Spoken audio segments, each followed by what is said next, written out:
할렐루야. 수요일 새벽을 깨워 하나님을 예배하는 자리에 나아오신 3일의 성도님들을 환영하고 축복합니다. 오늘 여러분들이 하나님 앞에 예배하는 이 시간 말씀을 통해 깨닫고 결단하는 은혜가 있기를 소망하고요. 또한 하나님 앞에 가지고 나오신 여러 기도 제목이 하나님의 때에 응답되어지는 귀한 은혜도 누리시기를 축복합니다. 열왕기하 2장은 엘리야에서 엘리사로 선지자의 계승과 권위에 대한 내용이 기록되어져 있습니다. 엘리야는 승천하기 전까지 자신의 이름에 담긴 뜻처럼 하나님은 여호와이시다라는 사명을 감당했습니다. 대표적으로 열왕기상 18장에 엘리야와 바알 선지자들과의 대결이 기록되어져 있습니다. 바알 선지자들은 온갖 방법을 동원하며 자신들이 믿는 신을 부르짖지만 응답이 없습니다.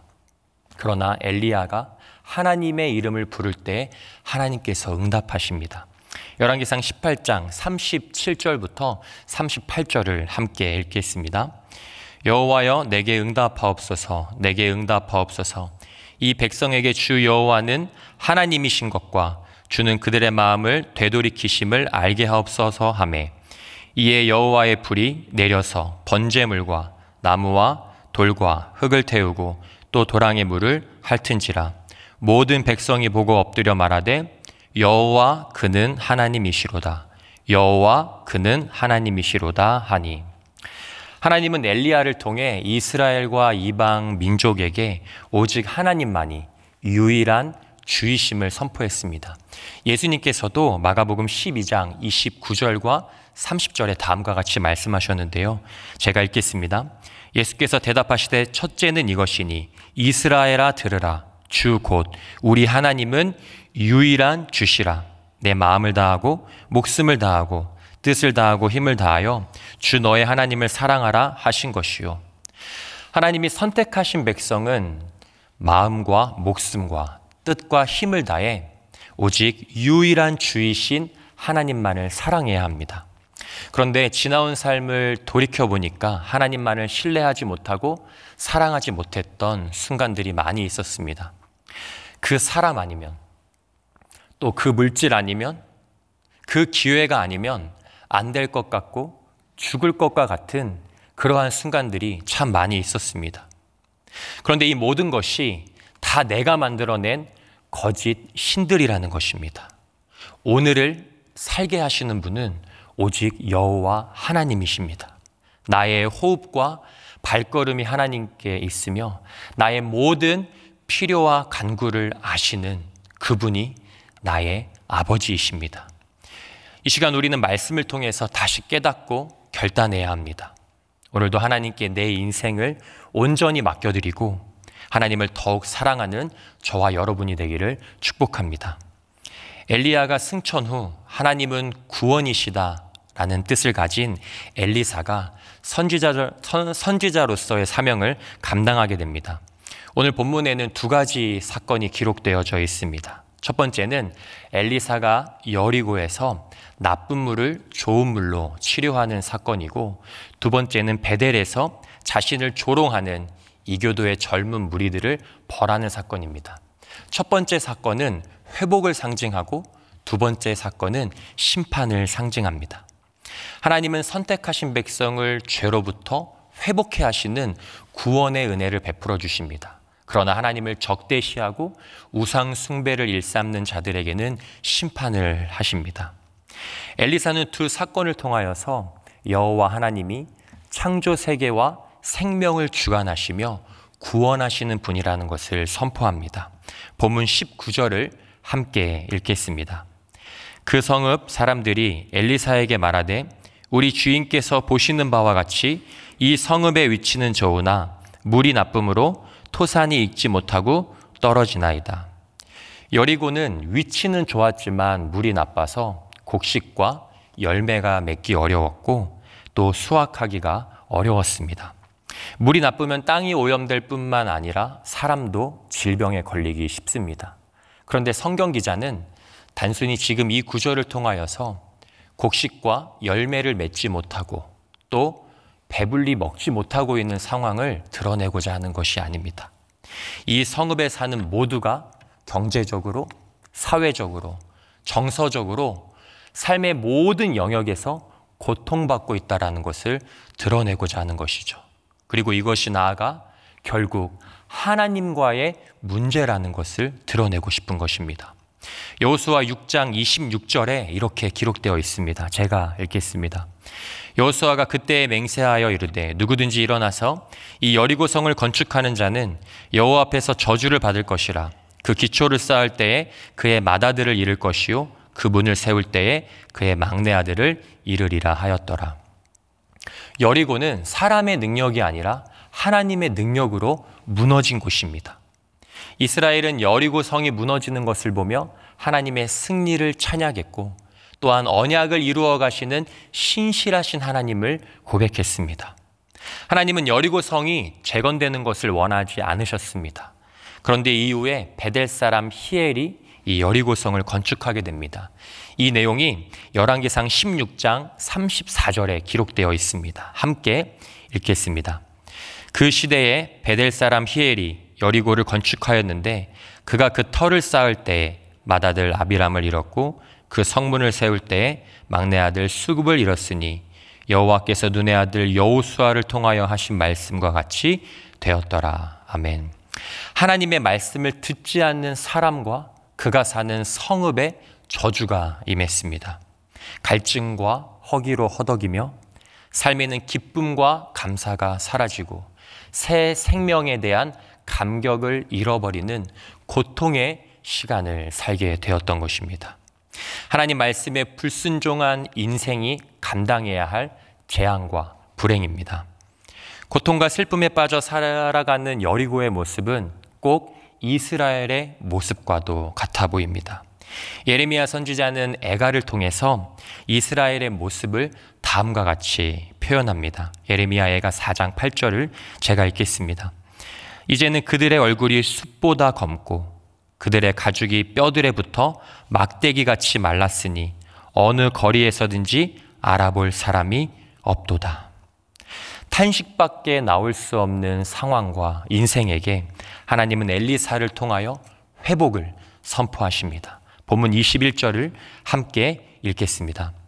엘리사가 물 근원으로 나아가서 소금을 그 가운데에 던지며 이르되 여호와의 말씀이 내가 이 물을 고쳤으니 이로부터 다시는 죽음이나 열매 맺지 못함이 없을지니라 하셨느니라 하니, 엘리사가 선지자로서 첫 기적을 보입니다.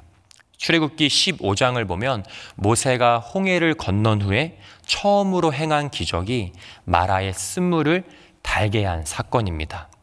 엘리사도 요단의 물을 가르고 건넌 후에 여리고의 물을 고칩니다. 특별히 홍해를 건넌 사건은 구약 성경에서 나타난 구원 사건의 핵심입니다. 엘리사는 물을 고치면서 죽음을 이기는 생명의 선포를 하고 있습니다. 하나님은 앞으로 엘리사를 통해 구원의 역사를 이루어 갈 것을 보여주시는 것입니다. 실제로 이후에 엘리사는 수넴 여인의 아들을 다시 살아나게 했고, 또한 비참하게 죽어갈 수밖에 없는 아람의 장군 나아만, 나병에 걸린 아람의 장군 나아만을 고쳐 주었습니다. 50년이 넘는 시간 동안 바벨론의 포로가 되어 살아있으나 죽은 것과 같고 고통의 눈물로 살아가는 이스라엘 백성에게 엘리사는 구원의 하나님을 선포합니다. 혹시 고통의 눈물로 오늘을 살아가고 계시는 성도님들이 계십니까? 나의 연약함과 완고함으로 인하여 절망의 시간에 갇혀 있을지라도 하나님은 한시라도 빨리 당신의 자녀를 회복하기 원하시고 또한 구원의 은혜를 베풀어 주기를 원하십니다. 나의 어떠함보다 하나님의 사랑이 더 큽니다. 내가 사망의 음침한 골짜기에 있을지라도 하나님의 성실은 끝까지 나를 추적하시고 나를 찾아내시어 결국 하나님의 그 품에 나를 안으십니다. 오늘도 하나님의 회복과 구원의 은혜를 소망하며 담대히 믿음으로 나아가시기를 축복합니다. 엘리사 선지자가 여리고를 떠나 베델에 도착하게 됩니다. 그런데 이곳에서 불미스러운 일이 일어나게 됩니다. 본문 23절을 제가 읽겠습니다. 엘리사가 거기서 베델로 올라가더니 그가 길에서 올라갈 때에 작은 아이들이 성읍에서 나와 그를 조롱하여 이르되 대머리여 올라가라, 대머리여 올라가라 하는지라. 베델은 하나님의 집이라는 뜻으로서 아브라함이 창세기에서 자신의 고향을 떠나서 가나안 땅에 처음 들어갔을 때 제단을 세우고 여호와의 이름을 부른 역사적인 장소입니다. 그런데 북이스라엘의 초대 왕인 여로보암에 의해서 이때에 이곳이 하나님의 집이 아닌 우상 숭배의 중심이 되게 됩니다. 열왕기상 12장 28절과 29절을 함께 읽겠습니다. 이에 계획하고 두 금송아지를 만들고 무리에게 말하기를 너희가 다시는 예루살렘에 올라갈 것이 없도다. 이스라엘아, 이는 너희를 애굽 땅에서 인도하여 올린 너희의 신들이라 하고 하나는 베델에 두고 하나는 단에 둔지라. 하나님의 집에서 이제는 금송아지를 숭배하는 우상의 본거지가 되었다라는 것이죠. 그래서 베델은 더 이상 하나님의 집이 아닌 우상의 집이 되었습니다. 수많은 거짓 선지자들과 패역한 무리들이 이곳을 장악하고 있었습니다. 그런데 하나님의 선지자라고 불리는 엘리사가 이곳에 나타났으니 얼마나 큰 적대감을 보였을까요? 본문에서 엘리사를 조롱하는 무리를 작은 아이들로 번역했지만 이 원어 히브리어에 보면 나하르라고 하는 이 뜻은요, 젊은 청년을 의미합니다. 그러니까 이들은 바알과 아세라를 따르는 젊은 훈련생들이라고 볼 수 있습니다. 이 교도의 젊은 무리들이 엘리사를 향하여 대머리여 올라가라는 조롱을 합니다. 그런데 이것은 단순히 외모 비하 발언이 아닙니다. 엘리사를 엘리야와 비교하면서 선지자의 권위를 인정하지 않는 표현입니다. 엘리야가 바람에 의해 사라졌다라고 하는데 너도 어디 한번 바람에 의해서 사라져봐라. 내 눈앞에서 당장 사라져봐라 라고 하는 모욕을 주는 행동과도 같은 것이죠. 이들의 조롱과 모욕은 엘리사를 선택하시고 능력을 허락하신, 선지자로 선택하시고 능력을 허락하신 하나님을 조롱하고 모욕하는 것과 같습니다. 엘리사는 그들을 보며 하나님의 이름으로 저주합니다. 그러자 수풀에서 암곰 2마리가 나와서 무리 중 42명을 찢어 죽이게 됩니다. 하나님의 권위는 하나님의 뜻과 같습니다. 하나님은 엘리사를 하나님의 선지자로 선택하셨고 능력을 주셨습니다. 그렇기 때문에 엘리사의 말과 행동은 하나님의 뜻을 보여주는 것과 같습니다. 엘리사를 인정하는 것이 하나님의 권위를 인정하는 것과 같다라는 것이죠. 더 나아가 하나님께서는 나를 사랑하시기에 예수 그리스도를 이 땅에 보내주시고 나를 대신하여 십자가에서 죽으셨습니다. 이것이 하나님의 뜻입니다. 예수 그리스도는 죽기까지, 십자가에서 죽기까지 하나님의 권위와 뜻에 순종하셨습니다. 그리고 장사한 지 3일 만에 부활하셨죠. 이제 우리가 해야 할 것은 하나님의 권위와 뜻에 온전히 순종하신 예수 그리스도를 믿는 것입니다. 예수 그리스도를 믿는 것이 하나님의 권위를 인정하는 것이고 하나님의 뜻에 순종하는 것입니다. 이 교도들은 하나님의 권위와 뜻을 인정하지 않아 심판을 당하였습니다. 마찬가지로 예수 그리스도를 믿지 않는 자들에게는 심판이 임할 것입니다. 오늘 우리는 여리고와 베델에서 일어난 일들을 자세히 살펴보았습니다. 여리고에서는 회복해 하시는 하나님을 경험했고 베델에서는 심판하시는 하나님을 경험했습니다. 오늘 말씀을 통해 나의 삶에 오랜 시간 여리고의 나쁜 물처럼 고통을 받고 있는 문제가 있다면 이 시간 하나님의 말씀이 선포되어 해결함 받는 은혜가 있기를 축복합니다. 또한 내 삶에서 하나님의 권위와 뜻이 이루어지지 못하는 연약하고 부족한 삶이 있다면 이 시간 우리가 하나님의 이름을 부를 때에 내 삶이 베델로 변화되는 놀라운 은혜가 있기를 축복합니다. 이 시간 말씀을 기억하며 또한 가지고 나오신 기도 제목으로 기도하신 후에 삶의 자리로 나아가겠습니다. 기도합니다.